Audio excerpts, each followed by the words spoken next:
Shri George Joseph, ഇവിടെ സ്വീകരിക്കാവുന്ന നിയമ നടപടികൾ എന്തൊക്കെയാണ്? വിദ്യാർത്ഥി വലിയ രീതിയിലുള്ള പീഡനം നേരിടുന്നു എന്ന് അധ്യാപകരെ അറിയിക്കുന്നതിന് മുൻപ് തന്നെ സീനിയർ വിദ്യാർത്ഥികളുടെ ഭാഗത്തുനിന്നും റാഗിംഗ് അടക്കമുള്ളവയുണ്ടായി. അതിനുശേഷം യാതൊരു വിധത്തിലുള്ള അനുകൂല നിലപാടും അധ്യാപകരുടെ ഭാഗത്തുനിന്ന് ഉണ്ടായില്ല എന്ന് മാത്രമല്ല, അവരാലും കൊടിയ പീഡനം സഹിക്കേണ്ടി വന്നു. നമ്മുടെ സിദ്ധാർത്ഥന്റെ കാര്യത്തിലും ഇതേ വിഷയം തന്നെയാണ്, സമാന സംഭവം തന്നെയാണ് ആവർത്തിച്ചത്. അതായത് കൊടിയ പീഡനവും റാഗിങ്ങിനും ഒക്കെ വിധേയമായിട്ടും യാതൊരു നടപടിയും സ്വീകരിക്കാത്ത അധ്യാപകർ. കൃത്യമായി നിയമലംഘനങ്ങൾ നടക്കുന്നുണ്ട് എന്നറിഞ്ഞിട്ടും അതിൻ്റെ മേൽ നടപടി സ്വീകരിക്കാത്തതും കുറ്റകൃത്യത്തിന് തുല്യമായ പ്രവൃത്തി തന്നെയാണ്. ഇവിടെ ഇതൊക്കെ ആരാണ് ബോധവൽക്കരിക്കേണ്ടത്, അല്ലെങ്കിൽ കൃത്യമായ നടപടികൾ സ്വീകരിക്കേണ്ടത് എന്താണ്? ഈ വിഷയത്തിൽ തുടർന്ന് അങ്ങോട്ട് സ്വീകരിക്കേണ്ട നിയമ നടപടികൾ അത് കൃത്യമായി തന്നെ പാലിക്കപ്പെടേണ്ടത്, പാലിക്കപ്പെടുന്നുണ്ടെന്ന് ഉറപ്പുവരുത്തേണ്ടത്, ഇതൊക്കെ സർക്കാരിൻ്റെ ബാധ്യതയാവുകയല്ലേ? ഇല്ല, അതിനകത്ത് സർക്കാരിന് ചിലപ്പം രാഷ്ട്രീയമായ ചില താല്പര്യങ്ങളുണ്ടാവുമെന്ന് എനിക്ക് തോന്നുന്നത്. ഞാൻ ഇപ്പോൾ ഒരു കാര്യം, ഈ നിതിൻ രാജ് 11 മണി വരെ അദ്ദേഹം നല്ല ധൈര്യമായിട്ട് ഇതിനെയൊക്കെ ഫേസ് ചെയ്തിരുന്ന ആൾ, അതിനുശേഷം വീട്ടിലേക്ക് വരുന്നു എന്നൊക്കെ പറഞ്ഞ ആൾ പിന്നീട് എന്തിന് ആത്മഹത്യ ചെയ്തു, എടുത്ത് ചാടി എന്ന് കുറേ ദിവസം കൊണ്ട് ഞാനിങ്ങനെ ഈ 2-3 ദിവസം കൊണ്ട് ആലോചിച്ചുകൊണ്ടിരിക്കുകയാണ്. പക്ഷേ ഇപ്പോൾ നന്ദു ഒരു കാര്യം പറഞ്ഞു. അവിടുത്തെ ഒരു പെൺകുട്ടി നന്ദുവിനെ വിളിച്ചിരിക്കുന്നു. എന്നിട്ട് ഈ നിതിൻ രാജുവിനെ സ്റ്റാഫ് റൂമിലെ ഈ 2 അധ്യാപകരെല്ലാം മുഴുവൻ സ്റ്റാഫ് റൂമിലെ ആൾക്കാർ ഒന്നിച്ചിരുന്ന് ഈ പയ്യനെ അവഹേളിച്ചു. കാരണം ഇനി അവിടെ നിൽക്കാൻ കഴിയില്ല എന്ന് തോന്നി. താൻ ഒറ്റപ്പെട്ടു, അവരാരും നീതി നടപ്പാക്കില്ല, അവരെല്ലാവരും തൻ്റെ നേരെ എടുത്തു ചാടി വന്നുകൊണ്ടിരിക്കുകയാണ് എന്ന് ആ കുട്ടി വളരെ വേദനയോടെ ഞാൻ അതുകൊണ്ടാണ് ആലോചിച്ചത്. ഇത്ര സമയം അദ്ദേഹത്തിൻ്റെ സംഭാഷണമൊക്കെ നമ്മൾ കേട്ടല്ലോ.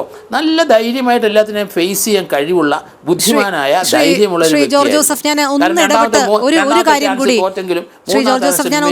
ഒരു വിഷയം കൂടി സൂചിപ്പിക്കുകയാണ്. അതായത് ഭൂരിഭാഗം വിദ്യാർത്ഥികളും ഈ സംസ്കാര ചടങ്ങുകളിലും പങ്കെടുത്തില്ല എന്നുള്ളൊരു പരാതി ഉയരുന്നുണ്ട്. അതായത് പലരും ഭയന്ന് മാറി നിൽക്കുകയാണ്. സാധാരണ തങ്ങളുടെ ഒരു സഹപാഠി മരണപ്പെട്ട് കഴിഞ്ഞാൽ എല്ലാവരും ഓടിയെത്തുന്നതാണ്. പക്ഷേ ഒരുപാട് വിദ്യാർത്ഥികൾ ഇതിൽ നിന്ന് മാറി നിൽക്കുകയാണ്. അതൊന്നും അവർ മനഃപൂർവ്വമല്ല, പകരം അവർക്ക് വലിയ രീതിയിലുള്ള ഭയമുണ്ട്. അവിടെ എത്തുന്ന വിദ്യാർത്ഥികളെയെല്ലാം നോട്ടപ്പുള്ളികളാക്കി പിന്നീട് പ്രതികാര ബുദ്ധിയോടുകൂടി പെരുമാറും എന്നുള്ളൊരു ഭയം അവർക്ക് മേലുണ്ട് എന്നുള്ളത് ചില വൃത്തങ്ങൾ നൽകുന്ന സൂചനയാണ്. ശ്രീ ജോർജ് ജോസഫ്, കൃത്യമാണ്, അത് വളരെ ശരിയാണ്. കാരണം നന്ദു ആ കാര്യം ഇപ്പം വെളിപ്പെടുത്തിയത് നന്നായി.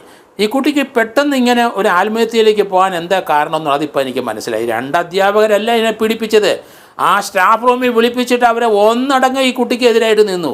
അതുകൊണ്ട് നല്ലൊരു ശതമാനം കുട്ടികൾ ഇദ്ദേഹത്തിനെ പീഡിപ്പിക്കുകയും ചെയ്തു, റാഗ് ചെയ്തു. എങ്ങനെ ഒരു കൊച്ചു ജീവിക്കും?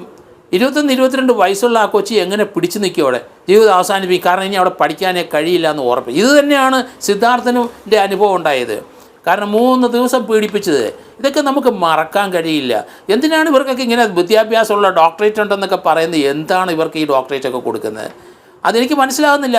അത് തന്നെയല്ല, ഇവിടെ എൻ്റെ മോനെ പഠിപ്പിച്ച ഒരു അധ്യാപകനാണ് AG ജോർജ് സാർ അവിടെ ഇരിക്കുന്നത്. അത് ഈ അടുത്ത കാലത്ത് ജോർജ് സാറിൻ്റെ കൂടെ എൻ്റെ മകനെ ഞാൻ നിന്ന സമയത്ത് അദ്ദേഹത്തിനെ കണ്ടു. എത്ര സ്നേഹത്തോടെയാണ് ആ ജോർജ് സാർ ആ കുട്ടിയെ ചേർത്ത് വെക്കുന്നത്. ഞാൻ അന്തം വിട്ടുപോയി. കാരണം അതൊക്കെ കഴിഞ്ഞ് ക്ലാസ്സിനൊക്കെ പിരിഞ്ഞതാണ്. ഇതാണ് ഒരു സാമ്പിളായിട്ടൊരു അധ്യാപകൻ ചെയ്യേണ്ടത്. ഇതുപോലെ റിട്ടയർ ചെയ്തത് മാത്രമല്ല, ക്ലാസ്സിലുള്ള സമയത്ത് അവന് എന്ത് ഡിസ്ക്വാളിഫിക്കേഷനും, എത്ര തർക്കുത്തരം പറഞ്ഞാലും, എന്ത് ചീത്തയും തെറിയും പറയുന്ന പയ്യനാണ് ശരി, അവൻ ഒറ്റപ്പെട്ടു പോകരുത്. ഇതുപോലെയുള്ള സംഭവങ്ങളിലേക്ക് എടുത്ത് ചാടും. അങ്ങനെയുള്ളതിനെ ചേർത്ത് പിടിക്കാൻ കഴിവ് വേണം. അതിനാണ് ഞാൻ ആ ജോർജ് സാറിൻ്റെ കാര്യം പറഞ്ഞത്. എനിക്ക് തന്നെ വലിയ അതിശയപ്പോൾ എൻ്റെ മകനും സാറുമായിട്ട് ഇത്ര ബന്ധമുണ്ടോയെന്ന്. കാരണം എനിക്ക് അറിഞ്ഞുകൂടാ അദ്ദേഹം യൂണിവേഴ്സിറ്റി കോളേജിൽ മോനെ പഠിപ്പിച്ചിട്ടുണ്ടെന്ന്. ഇതാണ് ഒരു അധ്യാപകന് ടിപ്പിക്കലായിട്ട് ഒരു കൊച്ചിൻ്റെ അടുത്ത് പെരുമാറുന്നത്. അവൻ എന്ത് ഡിസ്ക്വാളിഫിക്കേഷൻ ഉണ്ടാക്കട്ടെ, എന്തായാലും അവരെല്ലാവരും ഒന്നിച്ച് നിന്ന് ഈ പയ്യനെ കൊലയ്ക്ക് കൊടുത്തു എന്ന് തന്നെയാണ് ഞാൻ കരുതുന്നത്.